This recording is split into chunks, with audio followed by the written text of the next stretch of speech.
Que Dios te bendiga, mi querido amigo. Seguimos estudiando la palabra del Señor en el Evangelio de Mateo y el día de hoy nos toca estudiar el capítulo 6 del Evangelio de Mateo, donde estamos viendo lo que es el Sermón del Monte. Amén.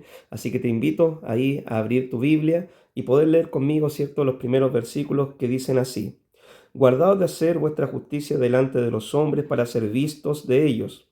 De otra manera no tendréis recompensa de vuestro Padre que está en los cielos. Cuando pues des limosna, no hagas tocar trompeta delante de ti como hacen los hipócritas en las sinagogas y en las calles para ser alabados por los hombres. De cierto os digo que ya tienen su recompensa. Mas cuando tú des limosna, no sepa tu izquierda lo que hace tu derecha, para que tu limosna sea en secreto, y tu Padre que ve en lo secreto te recompensará en público. Nosotros como hijos del Señor somos llamados a hacer misericordia. La palabra de Dios nos dice de que uno de los atributos del Señor es que Él es un Dios misericordioso, compasivo. Cuando nosotros vemos, por ejemplo, en el Antiguo Testamento, Dios se preocupaba mucho del extranjero, del huérfano, de la viuda, de los desvalidos, de los menesterosos, y eso en el Nuevo Testamento también el Señor nos enseña.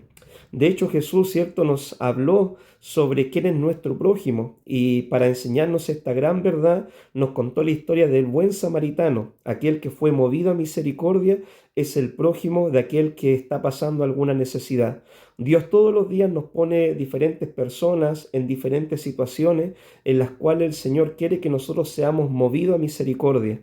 Nosotros no somos salvos por hacer obras, ¿ya? Somos salvos por la fe en Jesucristo, pero las obras que nosotros hacemos demuestran que nosotros somos verdaderos hijos del Señor. Jesús dijo: por sus frutos los conoceréis, y un fruto que debe tener cada cristiano es el amor y es la misericordia.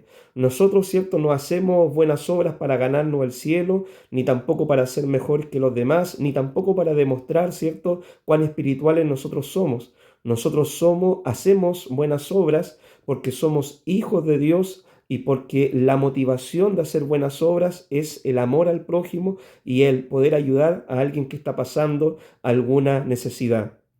Acá nosotros vemos de que los fariseos, ellos también hacían buenas obras, pero las motivaciones de su corazón no eran motivaciones dignas, eran motivaciones, cierto, personalistas, buscaban la fama, la recompensa, el aplauso, el ser visto, la alabanza de los hombres.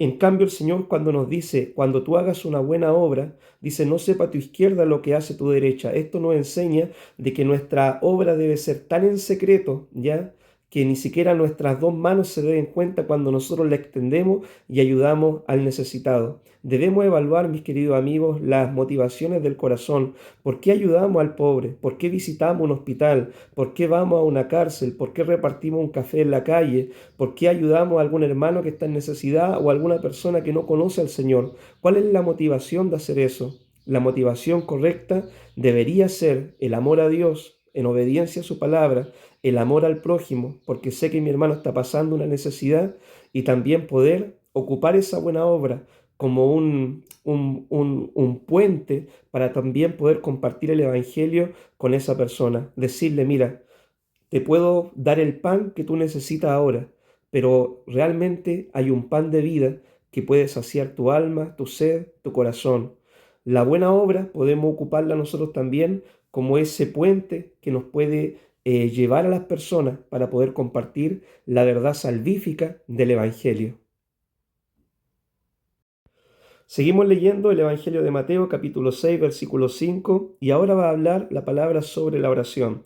Dice: y cuando ores, no seas como los hipócritas, porque ellos aman orar en pie en la sinagoga y en las esquinas de las calles para ser vistos de los hombres. De cierto os digo que ya tienen su recompensa. Mas tú, cuando ores, entra en tu aposento y cerrada tu puerta, ora a tu Padre que está en secreto, y tu Padre que ve en lo secreto te recompensará en público. Y orando no uséis vanas repeticiones como los gentiles, que piensan que por su palabrería serán oídos.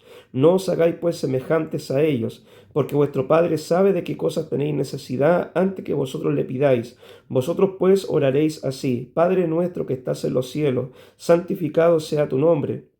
Venga tu reino, hágase tu voluntad, como en el cielo, así también en la tierra. El pan nuestro de cada día, dánoslo hoy, y perdona nuestras deudas, como también nosotros perdonamos a nuestros deudores. Y no nos metas en tentación, mas líbranos del mal, porque tuyo es el reino y el poder y la gloria por todos los siglos. Amén. Porque si perdonáis a los hombres sus ofensas, os perdonará también a vosotros vuestro Padre Celestial. Mas si no perdonáis a los hombres sus ofensas, tampoco vuestro Padre os perdonará vuestras ofensas. Estos versículos, mi querido amigo, que acabamos de leer, ¿cierto?, nos hablan sobre la oración. ¿Qué es lo que es la oración? La oración es una conversación con Dios. Tú para orar no necesitas utilizar palabras especiales ni palabras rebuscadas, sino simplemente tener un corazón dispuesto, buscar un tiempo a solas con el Señor. Acá la palabra de Dios nos dice: entra en tu aposento, cierra la puerta, tú en privado con Dios. Esa es la oración más importante que tú puedas hacer. Y abrir el corazón de forma sincera y honesta delante del Señor y ponerte a conversar con Dios como si Él fuera un amigo o como si Él fuera tu Padre terrenal. Y ahí en oración tú puedes presentar todas tus necesidades. Algunas cosas por las cuales nosotros siempre debemos estar orando es por nuestra vida espiritual, debemos estar orando por nuestra familia, debemos estar orando por nuestra iglesia, por nuestros familiares, por nuestro país, debemos estar orando por las peticiones, las necesidades que tienen también los hermanos. Todas estas cosas tú las puedes hacer durante tu tiempo de oración. La Biblia no dice específicamente cuántos minutos, ¿cierto?, nosotros deberíamos orar, pero mientras más oremos, ciertamente es mucho mejor. La palabra del Señor nos enseña de que los grandes hombres de Dios, ellos oraban, ¿cierto?, hasta 3 veces en el día. Vemos en el Antiguo Testamento que los sacerdotes, cuando ministraban, encendían el altar muy de mañana y también por las noches, dándonos, ¿cierto?, un principio de que nosotros debemos encender nuestro altar de adoración, de devoción a Dios todos los días, por lo menos en las mañanas, en las noches, apartar un tiempo para poder orar y poder conversar con el Señor. Cuando oremos, no debemos hacerlo para ser vistos, ni tampoco para competencia, ni tampoco debemos orar solamente cuando las personas nos están mirando. La oración más importante que podemos hacer es cuando estamos orando en privado con el Señor. Podemos orar también con nuestra familia, eso se llama altar familiar, orar con los hermanos de la iglesia, una oración congregacional, pero recuerda tener todos los días tu devocional privado con Dios, tu tiempo de oración privada con el Señor. Tú en oración le hablas a Dios y Dios por medio de su palabra también te va a hablar a ti y te va a enseñar su voluntad. Acá nosotros vemos de que los fariseos hacían alarde de sus oraciones, ¿cierto?, para ver quién era más espiritual que el otro, hacían vanas repeticiones. La oración no se trata de repetir un rezo sin sentido. La oración es una conversación sincera con el Señor. Algunas partes que tiene que tener la oración. Tú en oración debes alabar al Señor, como dice acá el Padre Nuestro, ¿cierto? Santificado sea tu nombre. En oración tú debes confesar tus pecados, como dice acá la palabra: Padre, perdona nuestros pecados, nuestras ofensas, como también nosotros perdonamos a quienes nos ofenden.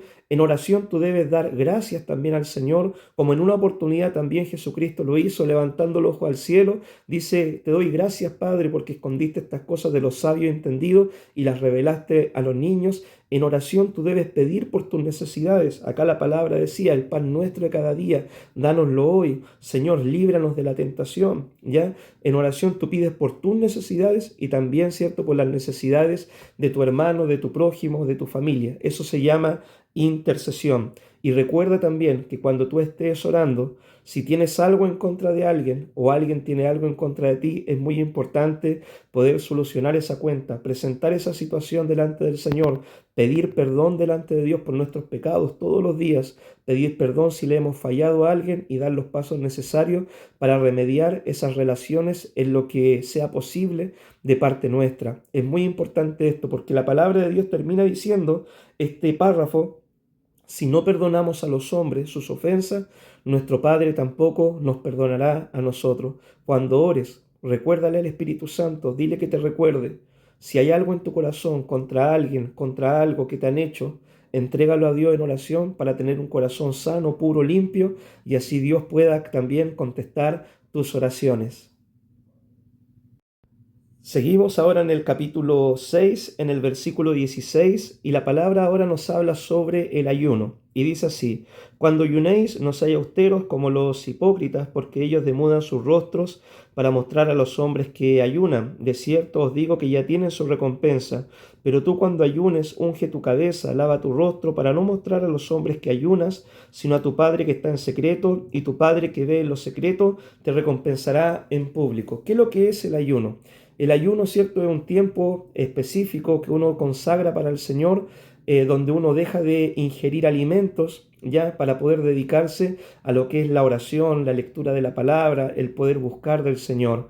En el Antiguo Testamento, ¿cierto?, las personas tenían por obligación ayunar por lo menos durante un día, y también vemos de que durante la liturgia del Antiguo Testamento, con el paso del tiempo, ellos ayunaban también en varias oportunidades, ¿cierto?, en forma de arrepentimiento, para pedir perdón al Señor, como tiempos de adoración, de alabanza, cuando se veían en medio de dificultades, cuando perdían a un ser querido, también ellos lo hacían. Pero lo que hay que entender, mi querido amigo, es que el ayuno no debe ser algo, un ritual religioso simplemente. El ayuno es un tiempo que tú apartas para Dios, donde dejas de alimentarte de la comida material para poder alimentarte de la comida espiritual. Jesús, cuando comenzó su ministerio, él comenzó con 40 días de ayuno. Lo máximo que una persona puede ayunar son 3 días sin comer y sin tomar agua. Después de esos 3 días sin comer y tomar agua, se pueden producir daños en el cuerpo, en el organismo.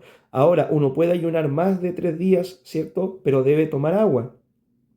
Y también en la Biblia nosotros encontramos, ¿cierto?, en la historia también del cristianismo, de que en esos tiempos los primeros cristianos y también en grupos como los fariseos, ellos ayunaban 2 veces a la semana, ¿ya? Entonces nosotros vemos de que el ayuno era una práctica de los primeros cristianos. El apóstol Pablo, cuando ungía líderes, ¿cierto?, en la iglesia, con oración y ayuno, lo encomendaba a la gracia del Señor. Pablo, cuando habla en sus epístolas, él dice que sirva al Señor con muchas oraciones, ruegos, ayunos. Entonces vemos de que el ayuno era parte de la vida cristiana. Jesús dijo que hay demonios que solamente pueden salir con oración y con ayuno, ¿ya? También el Señor dijo que mientras Él estaba con sus discípulos en la tierra, mientras el esposo estaba con ellos, ¿cierto? En otras palabras, sus discípulos no ayunarían, pero una vez que el esposo ya no estuviera con ellos, entonces debían ayunar. Nosotros debemos ayunar, ¿cierto? No como algo religioso, ¿ya? No como una práctica religiosa vacía sin sentido, sino debemos buscar el ayuno, ¿cierto? Y dedicar el ayuno como un tiempo en el cual nosotros podemos recuperar fuerzas con el Señor, ser fortalecidos, consagrar ese tiempo para adorar al Señor. Nosotros como hijos del Señor podemos hacerlo una vez a la semana, una vez en el mes, según cierto tú lo estimes. Tú puedes realizar el ayuno. La Biblia no dice ustedes deben ayunar una vez a la semana o cada 15 días, eso no lo enseña la palabra, pero una buena práctica es poder hacer, ojalá, en lo posible, un ayuno regular, ¿cierto? Un tiempo de consagración, de renuevo, de fortaleza. Acá la Escritura también nos dice, cuando hagan ayuno, ¿cierto? No toquen trompeta, no lo publiquen en Facebook, no le anden contando a medio mundo. Obviamente tú le tienes que hablar a tu esposa para que no te prepare la comida, ¿cierto? O a tu familia, si es que vives con tus padres, ¿cierto? Para que no te consideren en el almuerzo. Pero el ayuno no es una práctica para jactarse, ni para creerse mejor que los demás, ni para envanecerse de que uno es más espiritual porque ayuna y mi hermano no lo hace. De hecho, en el Antiguo Testamento nosotros encontramos cuál era el ayuno que Dios quería que sus hijos hicieran. El ayuno verdadero es poder partir tu pan con el hambriento. El ayuno verdadero es poder desatar las ligaduras, ¿cierto?, de opresión contra tu prójimo. Cuando ayunemos, acordémonos de perdonar. Acordémonos también de ayudar al necesitado, acordémonos también, ¿cierto?, de soltar las cargas de nuestro corazón si es que hay algún pecado, si es que tengo algo en contra de alguien, acordémonos de eso, porque ese es el verdadero ayuno que a Dios le agrada. No simplemente el dejar de comer, ¿cierto?, por dejar de comer, sino el poder dejar de alimentarnos de lo material, ¿cierto?, de este mundo, para poder alimentarnos de lo espiritual, de lo que es la presencia, la palabra de Dios en oración, ¿cierto?, en un tiempo para con Dios. Ahora, en el capítulo 6 de Mateo, en el versículo 19, habla sobre los tesoros. Dice así la palabra del Señor: no hagáis tesoros en la tierra donde la polilla y el orín corrompen y donde ladrones minan y hurtan, sino haceos tesoros en el cielo, donde ni la polilla ni el orín corrompen, y donde ladrones no minan ni hurtan, porque donde esté vuestro tesoro, allí estará también vuestro corazón. Acá la palabra del Señor a nosotros nos enseña de que debemos hacer tesoros en los cielos. Mi querido amigo, todo lo que nosotros tenemos en esta tierra, ¿cierto? Un día va a perecer, un día va a quedar para los demás, que queden con vida, ¿cierto? Cuando nosotros ya no estemos. Y nosotros, como dijo Job, desnudo nací, ¿cierto? Y desnudo también volveré a la tierra, ¿cierto? Y volveré al Señor. Nosotros de esta tierra no nos llevaremos absolutamente nada al reino de los cielos. Solamente lo único que te llevarás es tu relación personal con el Señor. Es lamentable que muchas personas al día de hoy gastan su vida haciendo tesoro en lo material, ¿cierto? Sacando un título, sacando otra profesión, pero lamentablemente se pasan la vida algunos estudiando, otros se pasan la vida trabajando, no pueden dejar de trabajar porque no pueden dejar de producir dinero y no dejan tiempo para Dios. Déjame decirte de que todas las cosas, ¿cierto? No es malo estudiar. La Biblia, ¿cierto? Nos enseña de que debemos escudriñar la Escritura, es bueno estudiar, no es malo trabajar, es un mandato bíblico, ¿cierto? Que nos ganemos el pan con el sudor de nuestra frente, pero lo que sí es malo es poner otras cosas por sobre el Señor, es poner quizás tu lista académica por sobre el Señor y no tener tiempo, ¿cierto? Para buscar de Dios, para adorar a Dios, para orar, para leer la palabra, para servir al Señor, para ir a la iglesia, porque ya terminaste tu segunda carrera y ahora quieres empezar con la tercera, la cuarta y la quinta carrera. No es bueno, ¿cierto?, que una persona trabaje 24/7 y no deje tiempo para el Señor, porque finalmente, mi querido amigo, todo lo que logremos en esta vida va a quedar acá y va a perecer. La polilla, el orín, el óxido se lo van a comer y lo único que tú te vas a llevar al reino de los cielos es tu relación personal con el Señor. Por eso la palabra de Dios nos invita a hacer tesoros en los cielos, a invertir en lo eterno. Mira, ¿qué tesoros nosotros podemos hacer para el reino de los cielos? Dice la Escritura que un alma, vale más que todos los tesoros de este mundo. Si tú logras por lo menos ganar un alma para Cristo, eso vale más que todo el oro y la plata que tú logres conseguir en esta vida. El mayor tesoro, mi querido amigo, son las almas para Dios. Dios nos invita a que podamos hacer tesoro, ganar almas, ayudar al necesitado, ayudar al pobre, bendecir la obra de Dios para que la iglesia siga trabajando, para que los pastores sean sostenidos y puedan seguir predicando el Evangelio y más de un alma pueda ser ganada para Cristo. Esos tesoros son los que son eternos y son los que a Dios le agrada. No es malo estudiar, no es malo trabajar, pero sí es malo colocar todas las cosas por sobre Dios, porque eso se llama idolatría. Y ningún idólatra va a entrar en el reino de los cielos.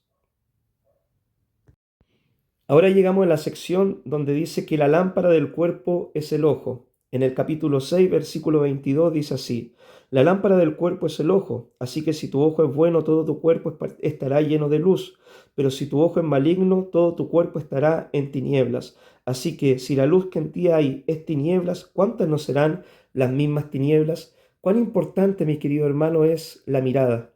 ¿Cómo miras tú las cosas?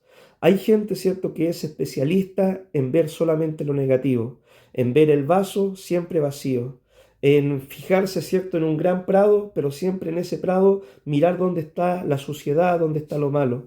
Hay mucha gente que es muy negativa de su vista, ya siempre anda mirando lo negativo, lo malo, lo que está mal hecho, para criticar, para juzgar, para murmurar. Y esas personas nunca son felices. Dice la palabra que como es tu mirada, ¿cierto? Así vas a estar tú también. Si tu mirada es una mirada oscura, negra, negativa, pesimista, créeme que tú siempre todo lo vas a ver de forma negativa. Pero si tu mirada es como la mirada de Cristo, una mirada de amor, compasiva, una mirada sabia, una mirada de oportunidades para servir al Padre, una mirada, ¿cierto?, conforme al corazón del Señor, tu mirada siempre va a ser buena. Como sea tu mirada, va a ser tu vida espiritual. La lámpara del cuerpo es el ojo. Todo lo que entra a nuestra vista, a nuestra vida, entra por nuestros ojos. Pon cuidado con lo que estás mirando, con lo que miras en internet, con lo que miras, ¿cierto?, cuando andas en la calle. Pon cuidado con eso, con lo que miran tus ojos. Por una mirada, David cayó en pecado. Por una mirada, ¿cierto?, al dinero, Balaán se corrompió, ¿cierto?, por las riquezas materiales.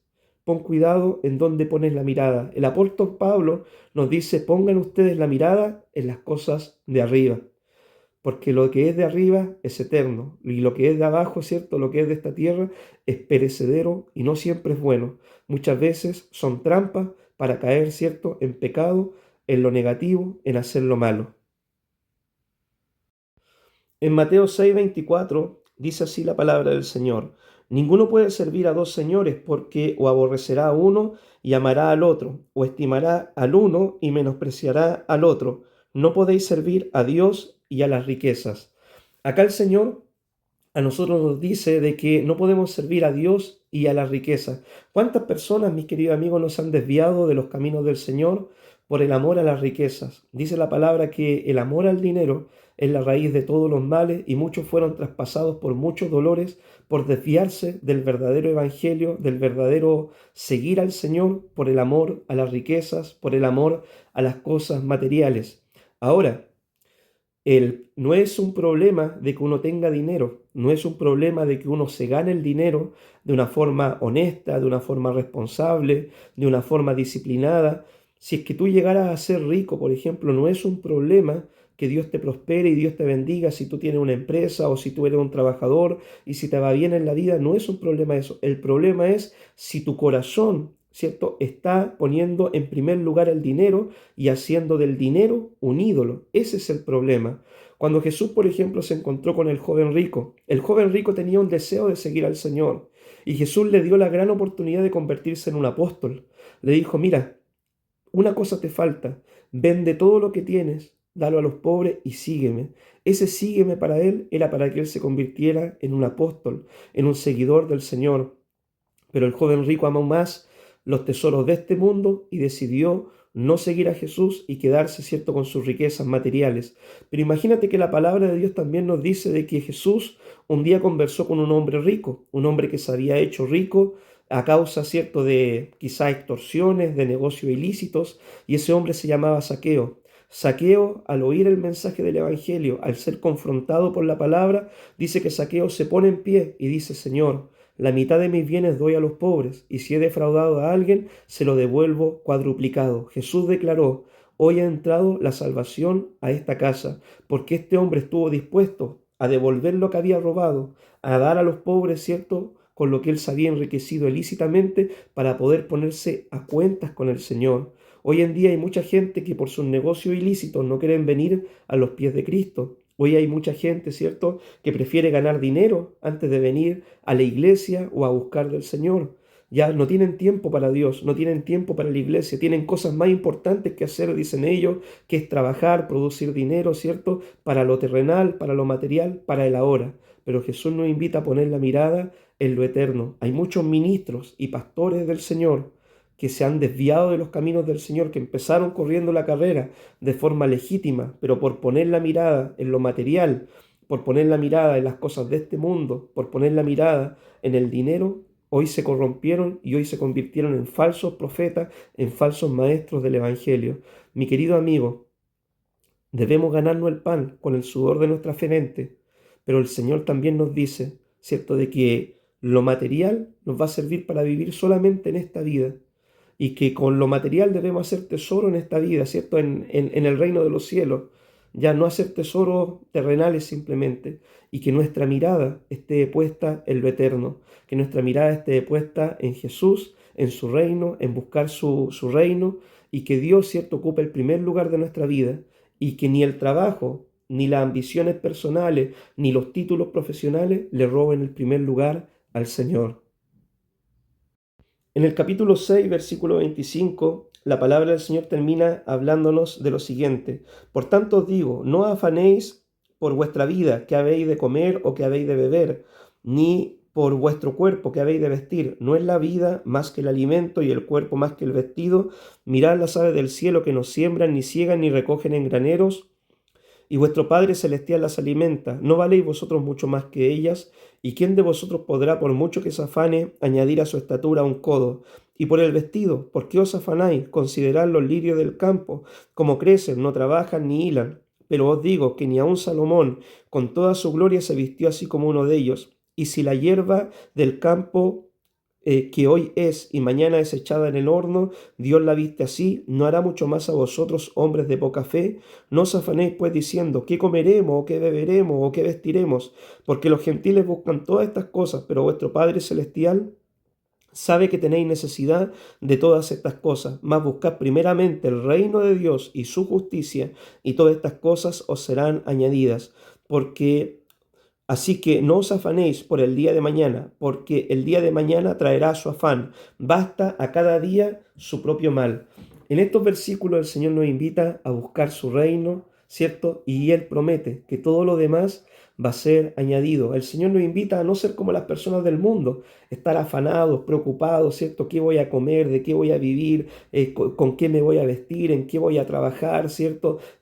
No, el Señor nos invita a no tener esa mentalidad. Esa es la mentalidad que tienen las personas que no conocen al Señor. El Señor nos invita a buscar su reino, buscarlo en oración, en la palabra, en la iglesia, buscar de su reino, hacer su obra, su voluntad, y Él promete que todo lo demás que nosotros podamos necesitar, Él lo va a suplir. Conste, el Señor acá no está prometiendo que te va a hacer rico ni millonario. El Señor lo que promete en su palabra es que el pan y el agua a sus hijos jamás le va a faltar. Lo que promete el Señor en su palabra es que no habrá hijo de Dios que mendigue el pan, ni su simiente. Lo que promete el Señor es que Él es el dueño de la plata y del oro, y que Él abrirá ventanas en los cielos y derramará bendición sobre sus hijos que son fieles a Él y le buscan en espíritu y en verdad, y han colocado su reino en primer lugar, y han sabido honrar al Señor, ¿cierto? Sirviéndole, buscándole, adorándole y haciendo tesoro en los cielos. El Señor promete de que a ellos, ¿cierto?